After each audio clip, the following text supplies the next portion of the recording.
Hi, hello guys. So in today's video, i-share ko po sa inyo yung journey ko dito kay Juan Hand.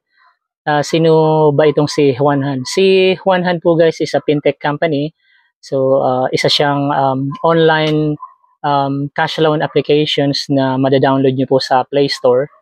And itong si Juan Hand ay mayroong around 4.3 or 4.4 reviews, around 134k reviews, 4.4 stars. And nasa around 5 million plus downloads na po siya guys.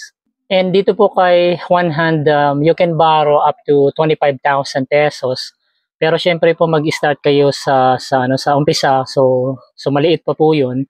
So yun po yung maximum nila, yung 25,000 pesos. Kung regular po kayo na nangungutang kay Juan Hand and maganda yung record nyo, so up to maximum of 25,000. And ang kagandahan po rito kay Juan Hand, you can repay, it's a long-term repayment kasi up to 3 months po yung binibigay niya. So starting for 1 month up to 3 months. Unlike sa ibang loan apps, kailangan mag-start po kayo sa 7 days or 1 week.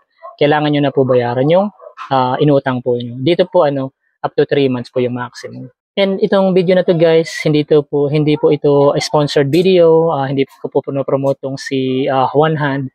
Sinishare ko lang po sa inyo yung mga information and then yung experience ko, journey ko dito sa loan application na to. And by experience po, mabilis naman po yung release ng loan. So automatic po siya papasok kung ano po yung account na inilagay nyo doon. So katulad sa akin, GCash. So in a matter of minutes or seconds, once niya in-apply nyo po yung loan, kung meron na kayong credit limit, is automatically po pasok na po sa GCash niya, so wala nang cheche boreche. Yung usual na downside niya is yung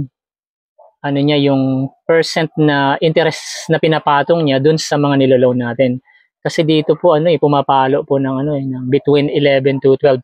So medyo malaki po yung percent na ipinapatong niya. So yun po yung usual na downside. And then yung isa pang downside na nakita ko, mag-pay lang po kayo ng one time.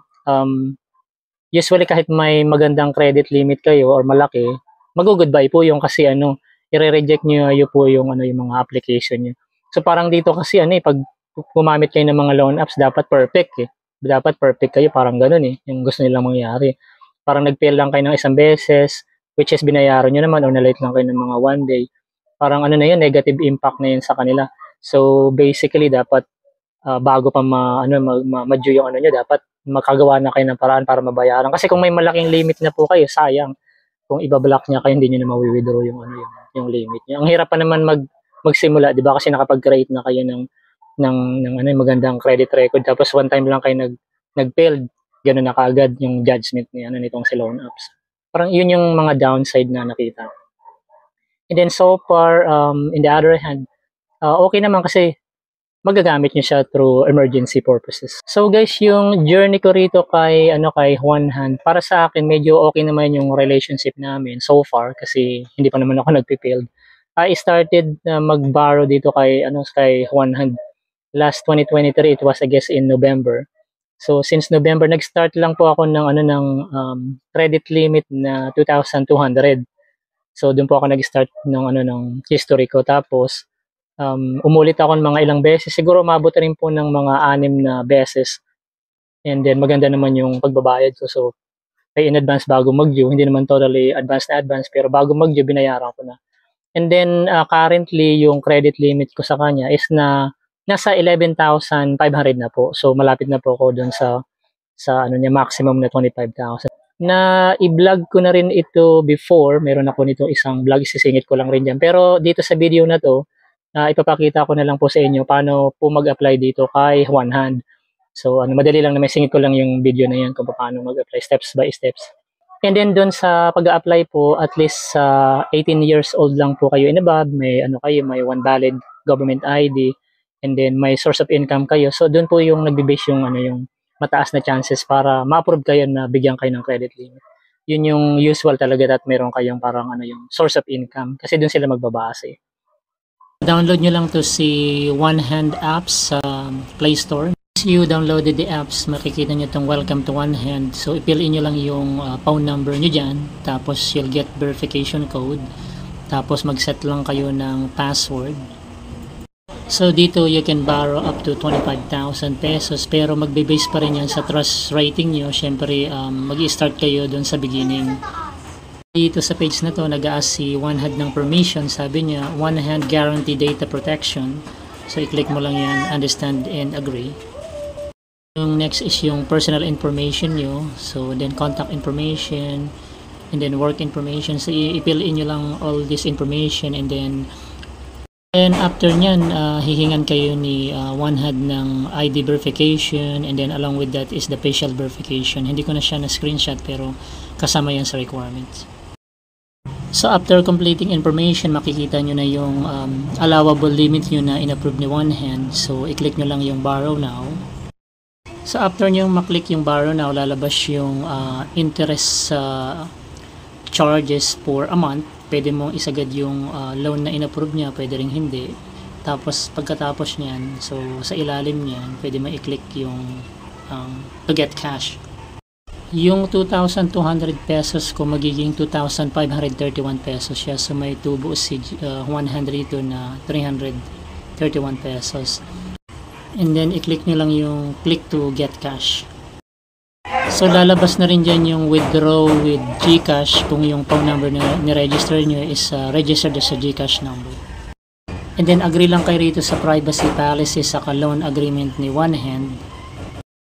And then makikita nyo na yung loan approved. So disbursing na siya nung pera na inutang nyo. So makikita nyo yung details and then in a minute, within a day. And then makikita nyo na yung pera nyo na transfer na sa GCash nyo. In general, okay para sa akin yung mga loan apps katulad nito ni One Hand. So my personal review is okay naman siya, mabilis ang release na pag kinailangan mo, nandiyan ka agad. Ang downside lang na sinasabi ko rito is katulad ng marami na na-experience is yung mataas na interest na babaan, di ba?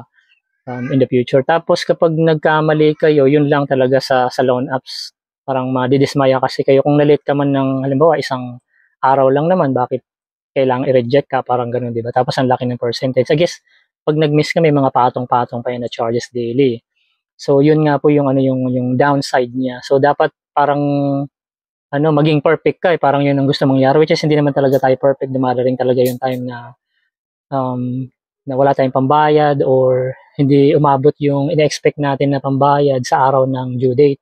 So parang ganoon dapat anticipate na natin kapag ganun. So kung hindi man dumating yung expected mo na pangbayad, meron kang pangbayad na iba, parang ganoon na lang. So far okay naman siya sa akin, pero syempre hindi ko naman dinidisclose na dapat gamitin niyo tong loan apps na to. Nasa sa inyo po 'yun, dapat pag-aralan niyo po. It's my personal review and experience po. And guys, marami pong salamat sa patuloy na pagsubaybay sa mga video na inilalabas natin. And kung hindi pa po kayo nakasubscribe sa channel na ito, huwag niyo pong kalimutan na mag-subscribe dyan sa baba. And then i-click niyo na rin po yung bell notification para in time na mag-log back in kayo, manonotify kayo sa mga bagong video na ilalabas natin. I understand that everyone is busy, so pag may time kayo, mapapanood po ninyo yung mga video na nilalabas natin. And once again guys, thanks so much for watching our video and hope to see you next time.